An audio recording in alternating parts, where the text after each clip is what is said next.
శ్రీ గురుభ్యో నమః. ప్రతి సంవత్సరం భాద్రపద మాసంలో వచ్చే శుక్లపక్షంలో సవితి నుండి ఈ వినాయక నవరాత్రులు చేయడం అన్నది చాలా కాలంగా సనాతన ధర్మంలో అంతర్భాగంగా వస్తోంది. భారతదేశ స్వాతంత్ర సంగ్రామంలో కూడా ఈ వినాయక చవితి ఉత్సవాలు ఎనలేని పాత్ర పోషించాయి. వినాయక చవితి ఉత్సవాలు ఇంత వేడుకగా, ఇంత భక్తిగా, ఇంత సంరంభంగా వాడవాడలా నిర్వహింపబడడం అన్నది ఎంతో సంతోషకరమైన విషయం.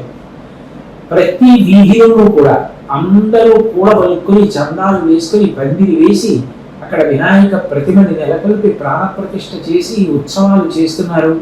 అందరి మధ్య సమైక్యతా భావం ఏర్పడడానికి, అందరూ ఒక కుటుంబంలా బ్రతకడానికి అది కారణమవుతోంది. అంతవరకు ఎంతో సంతోషకరమైన విషయం. కానీ చిట్ట చివర ఆ గణేశ మూర్తిని నిమజ్జనం చేయడానికి చేసే ఊరేగింపులో కానీ, ఆ ఉత్సవంలో కానీ ఈ మధ్యకాలంలో అనేక అపశృతులు చోటు చేసుకుంటున్నాయి. నేనే ఈ మధ్య ఒక పని మీద కాకినాడలో ఒక చోటు నుంచి ఒక చోటుకి వెళుతున్నప్పుడు ఒక ఆశ్చర్యకరమైన దృశ్యాన్ని చూశాను. ఊరేగింపులో పాల్గొంటున్న వ్యక్తులు ఎటువంటి పదార్థాలు సేవించకుండా ఉంటే నియంత్రణలో ఉంటారో అటువంటి పదార్థాలను కాకుండా ఉద్రేకాన్ని కల్పించే పదార్థాలను సేవించిన కారణం చేత ఒళ్ళు తిరిగిన స్థితిని పొంది వాహనాలు వేగంగా నడిపిన కారణం చేత ప్రమాదానికి గురై వీధిలోనే వినాయకుడు ముందే దెబ్బలాడుకుంటూ రక్తం వచ్చేటట్టు కొట్టుకుంటున్న సన్నివేశం చూసి నేను ఆశ్చర్యపోయాను. వినాయక చవితిలో ఈ నిమజ్జనం అన్నది ఒక ప్రధానమైన ఘట్టం.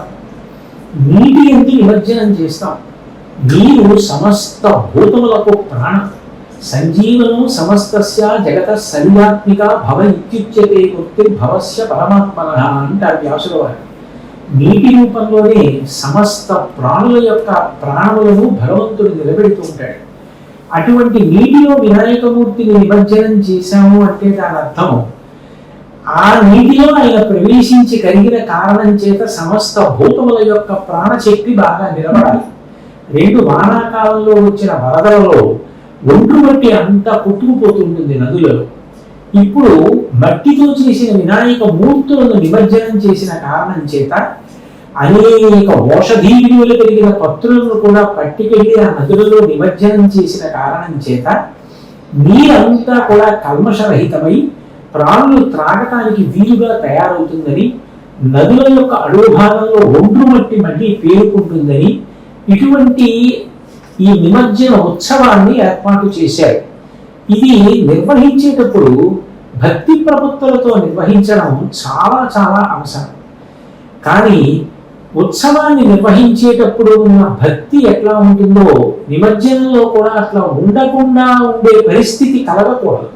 ప్రత్యేకించి విపరీతమైనటువంటి శబ్దం, ఇంకా ఎంత శబ్దం అంటే ఆ ఊరేగింపు వెళుతున్నప్పుడు ఒక వీధిలో ఊరేగింపు వెళుతూ ఉంటే అక్కడ వాడినటువంటి ఆ సంగీత పరికరాల యొక్క శబ్దం అన్ని రెట్లు పెరిగిపోయి వినపడేటట్టుగా వాడిన కారణం చేత ఆ చుట్టుపక్కల నివాసం చేసేటటువంటి వాళ్ళలో అనారోగ్యంతో ఉన్నవాళ్ళు కొట్టుమిట్టాడిపోతున్నారు. ఉద్రేకంతో ఏదో అదుపు తప్పిపోయిన వాళ్ళు ఎటువంటి స్థితిని పొందుతారో అటువంటి స్థితిని పొందినట్టుగా చేసేటటువంటి నృత్యాలు అవి అంత సంతోషకరమైన విషయాలు కావు. భగవన్మూర్తిని నిమజ్జనం చెయ్యడం, ప్రాణప్రతిష్ఠ చెయ్యడం ఎంత గొప్పదో అంత గొప్పది. మనం ఆ ఊరేగింపుగా వెళ్ళేటప్పుడు చక్కగా సాత్వికంగా భజన చేసుకుంటూ ఏ విధమైనటువంటి భయానికి కారణమైనటువంటి పరిస్థితి కలగకుండా ఉండేటట్టుగా చూసుకోవడం మనందరి యొక్క కర్తవ్యం. అట్లాగే చుట్టుపక్కల ప్రాంతాలలో పాకలు ఉండొచ్చు, గోశాలలు ఉండొచ్చు, లేదా ఆవిరిగడ్డితో వేసిన పాకలు ఉండొచ్చు, పేదవాళ్ళు నివాసం చేస్తూ ఉండొచ్చు. యుక్తాయుక్త విచక్షణ లేకుండా కాల్చే బాణ సంఖ్య కూడా అగ్ని ప్రమాదానికి కారణమవుతూ ఉంటుంది. అట్లాగే వాహనాల మీద అసలు ఎంత శబ్దాన్ని పెంచవచ్చో అంత శబ్దం పెరిగేటట్టుగా శబ్దం నియంత్రణకి ఉపయోగపడే పరికరాన్ని తొలగించి అంత శబ్దం చేస్తూ ఒక్కొక్క వాహనం మీద ముగ్గురు నలుగురు ఎక్కి ఒక్కొక్కసారి దాని మీద నిలబడుతూ పెద్ద పెద్ద కేకలు వేస్తూ పాము రహదారి మీద ఎలా పాకుతుందో అలా అడ్డంగా నడుపుతుంటే కొంచెం వయసులో పెద్దవాళ్ళు అటువైపు నుంచి వస్తుంటే భయపడిపోయి రహదారికి ఒక పక్కకు వెళ్ళిపోయి నిలబడి అది వెళ్ళిపోయిన తర్వాత వెళ్ళవలసిన పరిస్థితి ఏర్పడుతుంది.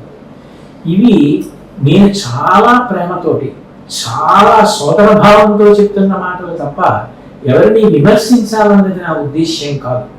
ఇంత కష్టపడి వినాయక చవితి పందిరి పెడుతున్నారు, ఇంత భక్తితో ఉత్సవాన్ని చేస్తున్నారు, ఇంత డబ్బు ఖర్చు పెడుతున్నారు, ఇన్ని నైవేద్యాలు పెడుతున్నారు, ఇంత సమైక్యతా భావంతో చేస్తున్నారు.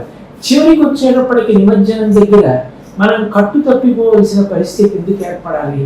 అట్లా ఏర్పడకూడదు.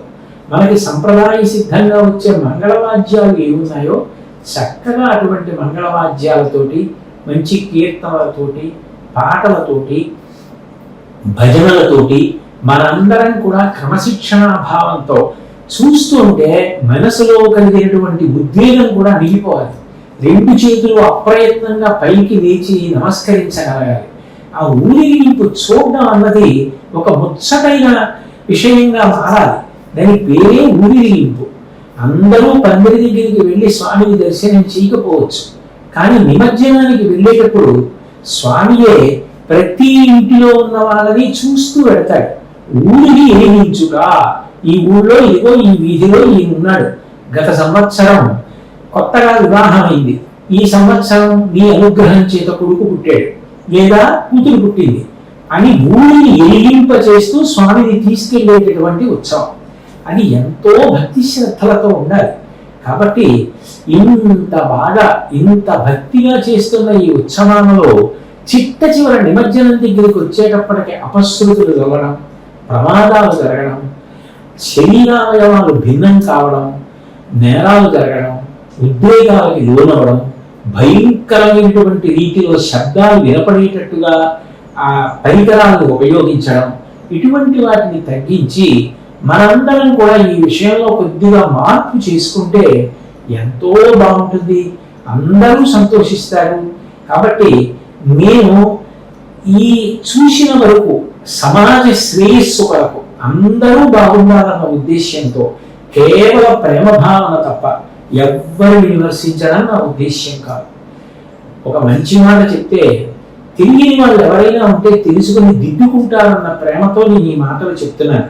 కాబట్టి దయచేసి నిమజ్జనోత్సవాలు పరమ ప్రశాంతంగా భక్తితో కూడుకున్న వాతావరణంలో జరిగేటట్టుగా అందరూ సహకరించి ప్రభుత్వం కూడా ఎంతో ఆనందపడేటట్టు, ప్రత్యేకించి రక్షక భటులు పోలీసులు ఎంతో సంతోషంగా ఊరిరిగి పెడుతుంటే వాళ్ళు కూడా ఆనందంగా చూసేటట్టు, ఊళ్ళన్నీ కూడా సంతోషం పొందేటట్టు, దేశమంతా సుభిక్షంగా ఉండేటట్టు ఈ నిమజ్జనోత్సవాలు జరిగేటటువంటి పరిస్థితి కలగాలని, దానికి అనుగుణంగా భగవంతుడు తమ నిర్హేతుక కృపా కటాక్ష వీక్షణము చేత సమస్త విభూతులను వర్షించి అందరి ఆలోచన సరళిలో ఒక మంచి మార్పు వచ్చి నిమజ్జనోత్సవాలు పరమ ప్రశాంతంగా ఆహ్లాదకర భక్తి పురస్సరమైన వాతావరణంలో జరిగేటట్టు అనుగ్రహించుగాక అని నేను నమస్కరించి ప్రార్థన చేస్తూ మీ అందరికీ విజ్ఞప్తి చేస్తూ సెలవు తీసుకుంటున్నాను.